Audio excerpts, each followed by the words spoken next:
Japan का visa unlock करता है हम इंडियंस के लिए entry to multiple countries. It's quite a powerful visa and अगर आप जापान जाने का सोच रहे हो तो ये वीज़ा जल्दी से अप्लाई कर दो बिकॉज अभी इसकी फ़ीस है सिर्फ 450 रुपये plus 800 is the service charge of VFX global.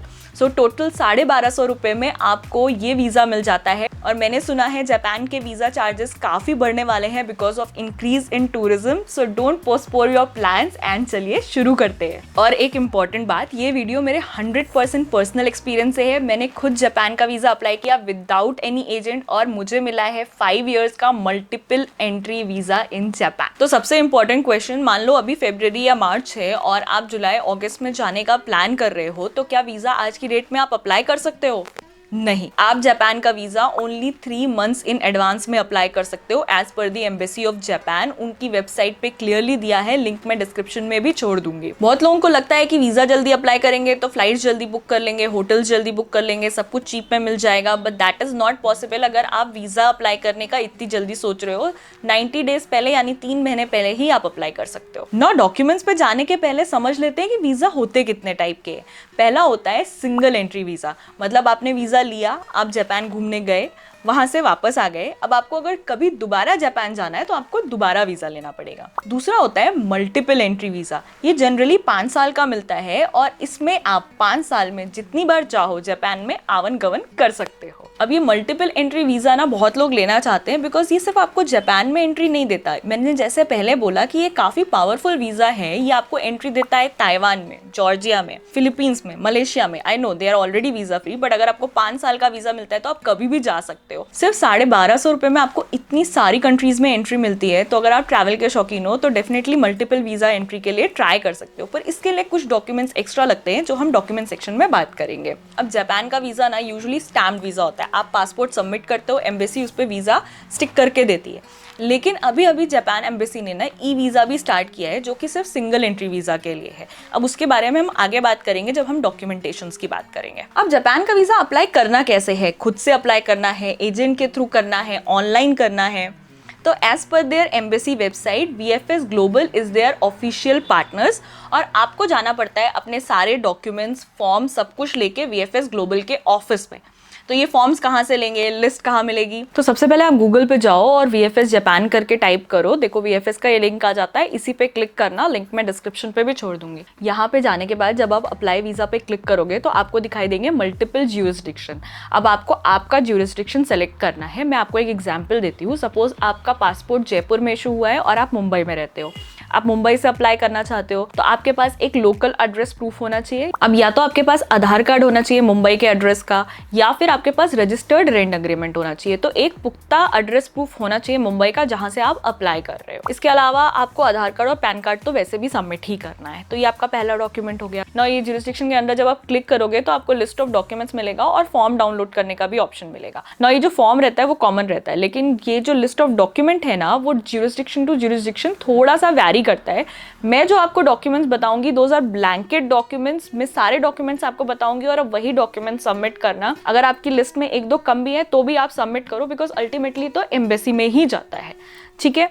अब आपका नेक्स्ट डॉक्यूमेंट है पासपोर्ट। इसका फ्रंट पेज और लास्ट पेज का आपको जीरोक्स निकालना है। एक पासपोर्ट है तो एक का, और अगर आपने रिन्यू कराया है मल्टीपल पासपोर्ट्स है तो सबका। अब एक बात ध्यान रखिए, जो भी डॉक्यूमेंट्स मैं आपको बता रही हूँ सबका 2-2 जीरोक्स निकालिए बिकॉज आपको VFX के ऑफिस में ना जीरोक्स बहुत एक्सपेंसिव पड़ता है। नेक्स्ट आता है आपका पासपोर्ट फोटोग्राफ। ना वो जो साइज होता है उसमें 80% आपका फेस होता है। आप किसी भी प्रोफेशनल फोटोग्राफर के पास चले जाओगे जो ये काम करता है, वो बराबर से निकालेगा। उसको पता रहता है कैसा साइज चाहिए, कौन सा पेपर चाहिए। 2-4 फोटोज ज्यादा ही निकाल के लेके आना। एक बात याद रखना, आप आपके पासपोर्ट में मिनिमम 2 ब्लैंक पेजेस होने चाहिए, दैट इज कंपलसरी। और एक बात जो मैंने पहले भी बोली है कि गार्ड मान लो कि आपका पासपोर्ट 6 मंथ्स के लिए वैलिड होना चाहिए after landing in that country. This is not only applicable to Japan visa. आप कहीं भी कभी भी कोई वीजा अप्लाई कर रहे हो या कहीं लैंड कर रहे हो, इंश्योर दिस, अदरवाइज कई बार आपको एयरपोर्ट से वापस भेजा जा सकता है ना। इनकम डॉक्यूमेंट्स की बात कर लेते हैं बिकॉज ये बहुत इंपॉर्टेंट है। है, स्पेशली सिंगल एंट्री में तो है ही, पर मल्टीपल एंट्री में ज़्यादा इंपॉर्टेंट है, बिकॉज अगर आप मल्टीपल एंट्री के सेक्शन में जाओगे तो वहाँ पे क्लियरली आपकी फाइनेंशियल स्टैंडिंग के बारे में दिया हुआ है। आपका bank account statement for last 6 months stamped and signed submit करिए, it is very important. And ये बैंक अकाउंट स्टेटमेंट आपका सैलरी अकाउंट स्टेटमेंट होगा तो ज़्यादा बेटर रहेगा, बिकॉज आपके सैलरी क्रेडिट्स भी वहाँ पे दिखाई देंगे। उसके साथ साथ 6 महीने की सैलरी स्लिप भी लगा दीजिए टू वेरीफाई दैट। अब अकाउंट में बैलेंस कितना होना चाहिए? पर पर्सन पर वीक ट्रिप के लिए 1 से 1.5 लाख रुपए मिनिमम बैलेंस होना चाहिए। मतलब अगर आप 1 हफ्ते के लिए एक आदमी जा रहा है तो 1 से 1.5 लाख का बैलेंस रखो। आप 2 हफ्ते के लिए जा रहे हो तो लगभग 3 लाख का बैलेंस रखो। अगर आप 2 फैमिली मेंबर हो, हस्बैंड वाइफ हो, जा रहे हो तो 5 से 6 लाख का बैलेंस 2 हफ्ते की ट्रिप के लिए होना चाहिए। Good financial standing is very important when you are applying for Japan visa, because it is an expensive country. ये सिंगल वीज़ा के लिए तो ज़रूरी है ही, पर आपकी जितनी अच्छी फाइनेंशियल स्टैंडिंग होगी आपको मल्टीपल एंट्री वीज़ा मिलना उतना आसान हो जाएगा। इसके साथ साथ लास्ट 3 इयर्स का आप ITR का एक्नॉलेजमेंट कॉपी लगाइए। 3 साल का नहीं है तो 2 साल का तो कम से कम लगाइए। इसके साथ साथ हमने हमारे म्यूचुअल फंड के स्टेटमेंट भी लगाए थे, तो आपके पास कोई FDs है या म्यूचुअल फंड्स है तो उसके भी लगाओ आप statement, in addition to the balance in the account. वो आपके अकाउंट में होना ही चाहिए, दैट इज सेपरेट। हम इनकम की बात कर रहे हैं। अगर आप सैलराइड हो तो आपके ऑफिस से लगेगी NOC and leave sanction letter. आप एक साथ भी ले सकते हो, अलग अलग भी ले सकते हो, हर ऑफिस का सेपरेट फॉर्मेट रहता है। हमने NOC सेपरेट लिया था and leave sanction letter separately लिया था। अब आपके HR को बोल दो, उनको पता रहता है, वो स्टैंडर्ड फॉर्मेट में आपको दे देंगे, पर ये दोनों होना जरूरी है। आप एक साथ भी लो या अलग अलग लो, वो आपका डिसीजन है। अब अगर आप बिजनेसमैन हो तो आपका कोई बिजनेस प्रूफ देना कंपलसरी है। वो GST हो सकता है या कोई बिजनेस लाइसेंस हो सकता है, और मोस्टली आपके लेटर हेड पे भी वो एक लेटर डिमांड कर सकते हैं। ये सारे डॉक्यूमेंट तो सिंगल एप्लीकेंट को लगेंगे ही। अब आपका फैमिली भी आपके साथ जा रही है, आपकी वाइफ जा रही है, 2 बच्चे जा रहे हैं। पहला सिनेरियो, आपकी वाइफ वर्किंग है, लाइक हमारे केस में वी बोथ आर वर्किंग। हमने अपना सेपरेट एप्लीकेशन किया था, बट हमने हमारे कवर लेटर में मेंशन किया था that we are travelling together and we have applied for separate visa. Cover letter की हम बात करेंगे, मैं आपको फॉर्मेट भी बताऊंगी, थोड़ी देर में बात करेंगे। नाउ अगर आप आपके स्पाउस के साथ जा रहे हो, चाहे आप सेम एप्लीकेशन अप्लाई कर रहे हो या डिफरेंट एप्लीकेशन अप्लाई कर रहे हो, दोनों केस में आपको मैरिज का कुछ प्रूफ देना पड़ेगा। या तो आपका मैरिज सर्टिफिकेट होना चाहिए या फिर आपके पासपोर्ट्स पे एक दूसरे का नाम होना चाहिए। वो भी 100% एक्सेप्टेबल है, कोई प्रॉब्लम नहीं है। हमने मैरिज सर्टिफिकेट दिया था, बट उन्होंने बोला अगर पासपोर्ट पे नाम है तो वो भी चलेगा। अब आपके पास अगर लीगल मैरिज सर्टिफिकेट नहीं है तो अगर आपने कहीं गुरुद्वारे में शादी की है, वहाँ का सर्टिफिकेट है, कहीं पे कोई पंडित का मंदिर का कोई सर्टिफिकेट है, तो वो भी कई बार एक्सेप्टेड होता है, पर वो थोड़ा डाउटफुल है। ऑल्सो आपके बच्चों का बर्थ सर्टिफिकेट रखो जिसमें पेरेंट का नाम होना चाहिए। ना आपका स्पाउस और बच्चे आप पे डिपेंडेंट है तो आपको वैसा कवर लेटर में मेंशन करना पड़ेगा, और उनके लिए आपको सेपरेट फंड्स अकाउंट में दिखाने पड़ेंगे। वो भी आप मेंशन करना चाहिए तो मेंशन कर सकते हैं कवर लेटर में। अब मैं आपको ना यहाँ पे VFS का नंबर छोड़ दूंगी। ये Monday to Friday office open रहता है 8 से 5 बजे तक, और वो बहुत अच्छे से एक्सप्लेन करते हैं। अगर आपको कोई डाउट है तो आप उनसे भी पूछ सकते हो, वो आपके ज्यूरिसडिक्शन के हिसाब से आपको करेक्ट इन्फॉर्मेशन देते हैं। ना अगर फ्लाइट टिकट्स की बात करें तो मैंने अप्लाई किया था मुंबई ज्यूरिसडिक्शन से, और अगर आप लिस्ट ऑफ डॉक्यूमेंट में भी देखोगे तो मुंबई ज्यूरिसडिक्शन में क्लियरली लिखा है कंफर्म फ्लाइट टिकट, जो कि बाकी किसी भी ज्यूरिसडिक्शन में नहीं लिखा है। तो मुंबई में तो कंफर्म्ड ही लगते हैं। ये मैंने उनके VFS के ऑफिस से भी पता किया था। अब मुझे ये पता चला है कि दिल्ली में जो है वो डमी टिकट्स चलते हैं, लेकिन मैं आपको सजेस्ट करूंगी कि आप VFS ऑफिस में फोन करके ये डिसाइड करो। अब इन केस आपको कंफर्म फ्लाइट टिकट करने और आपका वीजा आपको डर है रिजेक्ट हो जाएगा, इन दैट केस क्या करना है? नाउ सिंस हमने कंफर्म टिकट बुक किए थे तो हमने क्या किया था, आपको ना 2 ऑप्शन आते हैं, मैंने GoIBB में देखा। एक तो आता है कि आप हमेशा कभी भी जाने से पहले फ्लाइट कैंसिल कर दो और आपको 100% रिफंड आएगा, जिसका 2,500 से 3,000 रुपए चार्ज है। लेकिन एक और ऑप्शन आता है, you can get 100% refund if your visa gets rejected. तो उसका चार्ज ना कुछ 750-800 रुपए था पर पर्सन पर फ्लाइट। तो हमने वो सेलेक्ट किया था और हमने पे किया था लगभग 2,500-3,000 रुपए extra for 2 people for to and fro flight. तो आप वो सेलेक्ट करो जिससे आपका ज्यादा नुकसान ना हो। नॉट ट्रैवल इंश्योरेंस मैंडेटरी नहीं है, लेकिन I would highly recommended because it is a very expensive country. एक मेडिकल इमरजेंसी एंड आपका बैंक अकाउंट खाली हो जाएगा। तो आप ट्रैवल इंश्योरेंस जरूर से लेके जाना। कभी कभी फ्लाइट बुक करते समय नीचे ही ऑप्शन आता है, वहां से भी कर सकते हो, नहीं तो आप पर्सनली भी ले सकते हो। ऑल्सो अगर आप ट्रैवल इंश्योरेंस लेते हो तो आपका वीजा एप्लीकेशन स्ट्रॉन्ग हो जाता है। नाउ 2 बहुत important document, cover letter and detailed itinerary. Cover letter में बहुत सारे डाउट्स स्टेप्स आते हैं। Now cover letter is just like an application. आप एक वीज़ा ऑफिस को एक एप्लीकेशन दे रहे हो जो कि जितनी डिटेल्ड हो सकती है उतनी डिटेल होनी चाहिए। तो अभी मैं आपको एग्जाम्पल देती हूँ हमारे कवर लेटर का, थोड़ा सा ब्रीफ में। पहले आप उनको एड्रेस करोगे, अपना एड्रेस डालोगे, सब्जेक्ट डालोगे, फिर आप लिखोगे I am writing to apply for a tourist visa to Japan. सबसे पहली लाइन यही होगी, I am an Indian citizen currently residing so and so, I am planning to visit Japan from this date to this date to explore its unique culture, food, architecture. Yes, you have to put everything in so much detail. ये detail होना चाहिए and you have to mention, like इसमें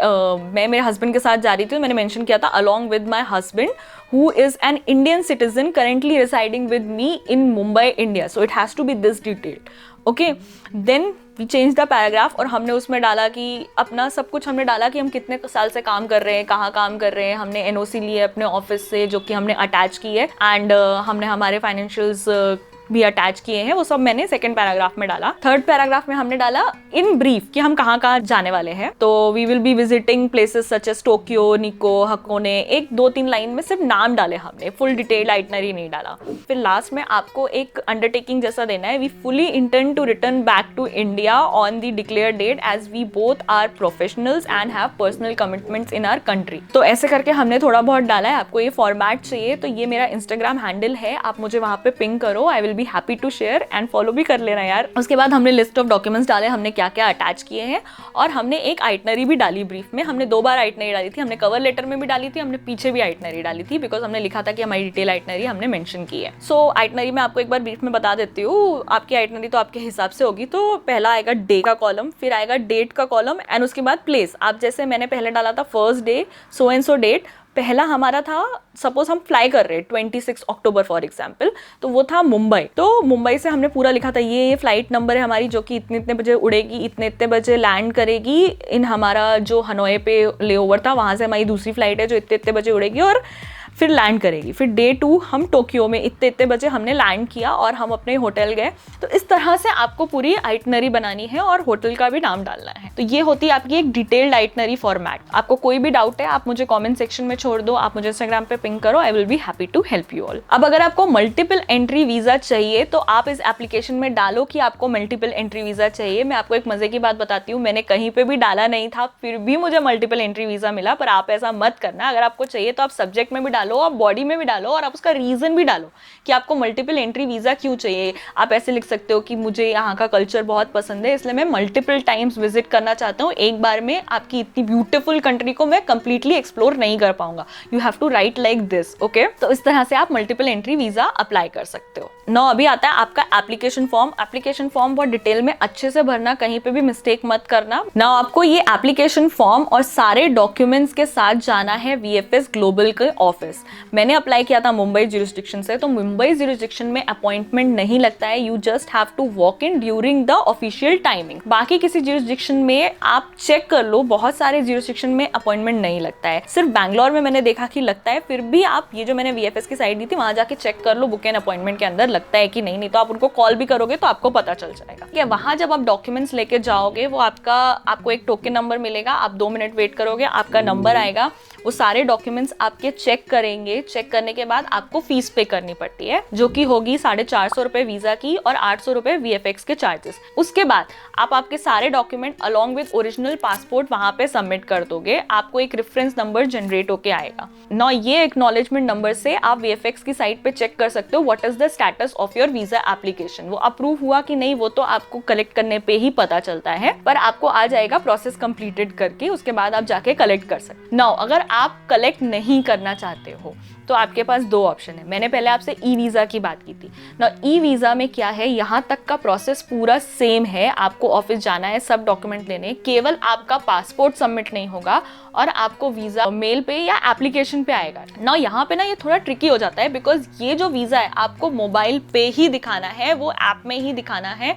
आप उसका PDF नहीं दिखा सकते, आप उसका स्क्रीनशॉट नहीं दिखा सकते, एंड उसको ओपन करने का ना यहाँ जाके एक पूरा स्टेप बाय स्टेप ये है।